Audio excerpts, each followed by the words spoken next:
माँ के सभी प्यारे प्यारे बच्चों को जय माता दी।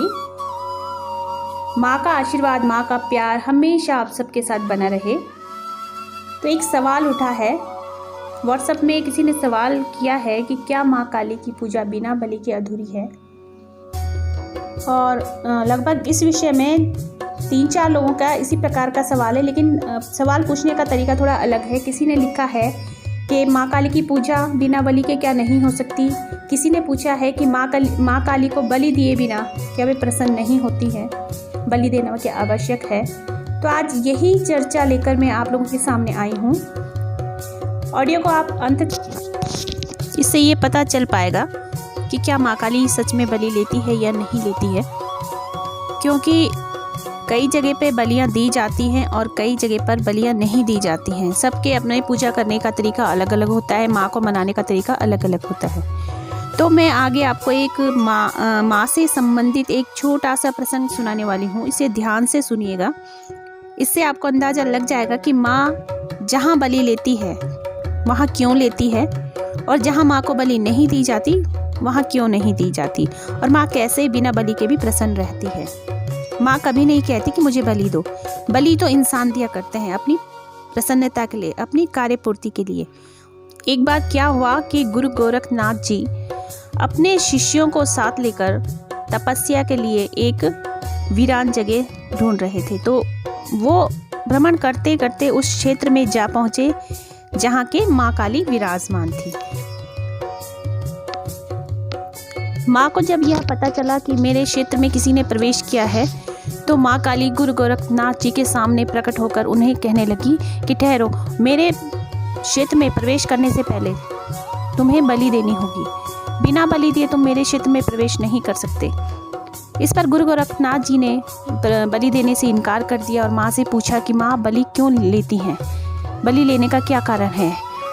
और इस पर माँ ने कोई जवाब न देते हुए गुरु गोरखनाथ जी को सिर्फ इतना कहा कि मेरा बलि लेना मेरा कार्य है और बलि लेने का मेरा अधिकार है, और तुम्हें बलि अवश्य ही देनी होगी। बिना बलि दिए तुम आगे प्रवेश नहीं कर सकते, अन्यथा तुम्हें अपने प्राणों की बलि देनी होगी। इस पर गुरु गोरखनाथ जी ने जब यह प्रश्न किया कि हे माते, मैं आपको बलि दूं और कैसे दूं, किस चीज़ की बलि दूं, तो उन्होंने कहा कि तुम्हें अपने किसी न किसी शिष्य की बलि मुझे देनी होगी और इसके बाद ही तुम मेरे क्षेत्र में प्रवेश कर सकते हो। लेकिन गुरु गोरखनाथ जी ने बलि देने से इनकार कर दिया। इस पर माँ क्रोधित हो गई। जब माँ क्रोधित हुई तो थोड़ी ही देर में माँ को इतना क्रोध आ गया कि उन्होंने शस्त्र प्रहार करना प्रारंभ कर दिया। जब उन्होंने गुरु गोरखनाथ जी पर शस्त्र प्रहार किए तो गुरु गोरखनाथ जी ने भी अपनी तपस्या की शक्ति से उनके शस्त्रों को रोकना शुरू किया। तो काफ़ी देर तक दोनों के बीच तपोबल और शस्त्रों का आपस में प्रहार होते रहे। इस पर माँ काली ने जब देखा कि मेरा कोई भी शस्त्र, मेरी कोई भी विद्या गुरु गोरखनाथ जी पर कार्य नहीं कर रही है, तो उन्होंने निश्चय किया कि वह एक कीड़े का रूप धारण कर रीले कीड़े परिवर्तित होकर गुरु गोरखनाथ जी के पेट में प्रवेश करके उन्हें अंदर से समाप्त कर देगी। तो इस पर उन्होंने ऐसा ही किया।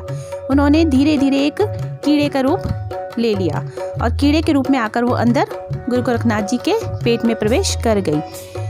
लेकिन पेट में प्रवेश करने के बाद माँ काली को एहसास हुआ कि वो कहाँ आ गई हैं। वो धीरे धीरे जो गुरु गोरखनाथ जी के शरीर में जो तपस्या का, तपोबल का जो ताप था, उस ताप के कारण माँ झुलसने लगी, जलने लगी, और वो पीड़ा माँ से सहन नहीं हो पाई।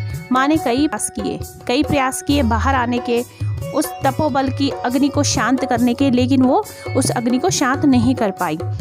इसके बाद जब माँ के हर प्रयास विफल हो गए तो उन्होंने गुरु गोरखनाथ जी से आग्रह किया, प्रार्थना की कि वह उन्हें अपने उदर से बाहर निकालें।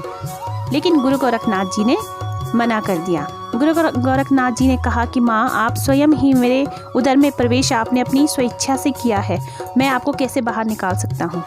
लेकिन माँ नहीं मानी। माँ ने बहुत आग्रह किया, क्योंकि वो पीड़ा से इतनी तड़फ रही थी कि जो उनको सहन नहीं हो पा रही थी। तो इसके बाद गुरु गोरखनाथ जी उन्हें बाहर निकालने को तैयार हुए, लेकिन उन्होंने माँ से 3 वचन पूरा करने के लिए कहा। तो वो 3 वचन कौन से थे?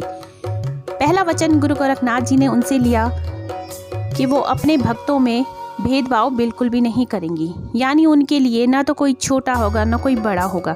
समान भाव से जब सब जीवों पर वो एक समान अपना प्रेम बरसाएंगी, सब भक्तों को वो एक समान अपना प्रेम देंगी, सब पर अपनी कृपा करेंगी, सबकी पूजा को सहृदय सहर्षी स्वीकार करेंगी।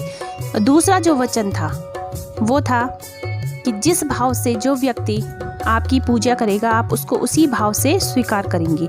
यानी जो तामसिक पूजन आपका करेगा उसको आप तामसिक रूप में ही स्वीकार करोगी, और जो सात्विक पूजन आपका करेगा उसको सात्विक रूप में आप स्वीकार करोगी। तीसरा जो वचन था वो यही था कि आप किसी भी प्राणी को विवश नहीं करेंगी कि वो आपको बलि दे। माँ काली ने वो चीज़ें तीनों की तीनों जो वचन थे वो स्वीकार कर लिए। तो माँ काली एक तरफ से देखा जाए तो गुरु गोरखनाथ जी के वचनों में बंध गई। तो जब माँ काली ने वचन दे दिए गुरु गोरखनाथ जी को, तो गुरु गोरखनाथ जी ने उन्हें अपने पेट से बाहर निकाल दिया। तब से लेकर और आज तक माँ काली गुरु गोरखनाथ जी को दिए हुए वचनों को पूरा कर रही हैं। और एक चीज़ और कि गुरु गोरखनाथ जी को माँ काली का गुरु इसी कारण से माना जाता है क्योंकि वो गुरु गोरखनाथ जी के वचनों में बंधी हैं। उम्मीद है आपको आपके प्रश्न का जवाब मिल चुका होगा, आप संतुष्ट हुए होंगे। और अगर अब भी मन में कोई सवाल है तो कमेंट बॉक्स में आप प्रश्न छोड़ सकते हैं अपना, मैं उसका यथासंभव जवाब देने की कोशिश करूँगी। जितना मुझे पता है मैं आप तक को जानकारियाँ लेकर ज़रूर आऊँगी।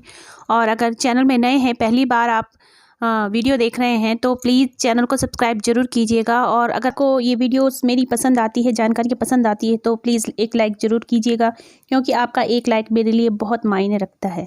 आपके उस लाइक से आपका विश्वास और प्रेम झलकता है, इसलिए आपका लाइक मेरे लिए बहुत कीमती है। तो मिलते हैं आगे एक किसी नई वीडियो के साथ, किसी नई जानकारी के साथ। तो तब तक के लिए अपना ख्याल रखिएगा। मैया रानी सब पे मेहर करे। जय माता दी।